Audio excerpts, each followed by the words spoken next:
हे की मी बच्चू कडू साहेब सोबत 2014 ते 2019 पर्यंत मी आमदार होतो आणि त्यांचं लढण्याचं जे स्टाईल आहे, जे प्रमुख मुद्दे जे कोणीही विधानसभेमध्ये घ्यायला तयार नाही, बोलायला तयार नाही आहे, त्या मुद्द्यासाठी हे आमचे भाऊ अनेक वर्षापासून लढत आहे आणि त्यांचा जे प्रमुख मुद्दा जे आहे ते शेतकऱ्यांच्या बाबतीत आज हे महाराष्ट्रासाठी लाजवणारी गोष्ट आहे की सगळ्यात जास्त आत्महत्या शेतकऱ्यांच्या कुठे होत आहे तर ते आज महाराष्ट्रामध्ये होत आहे। याचा अर्थ हे आहे की सरकार फक्त घोषणा करत आहे आणि जे शेतकऱ्यांना फायदा पोहोचायला पाहिजे ते तिथपर्यंत पोहोचत नाही आहे, फक्त घोषणाच सरकारची चाललेली आहे।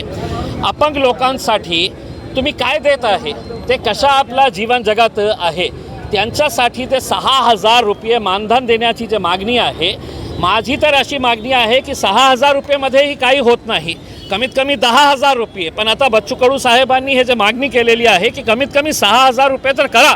आपण कोट्यवधी रुपये असा फालतूगिरीमध्ये आपण खर्च करत आहे आणि हे जे लोक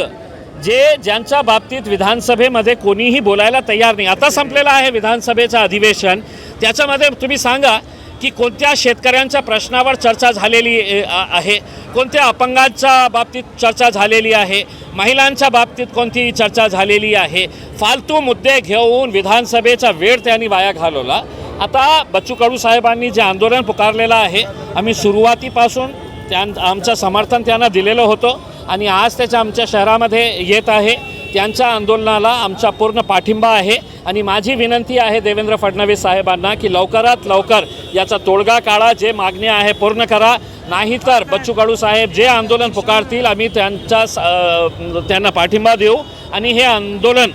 कशा प्रकारे तीव्र करता येईल याच्या बाबतीतही आम्ही त्यांना सहकार्य देऊ।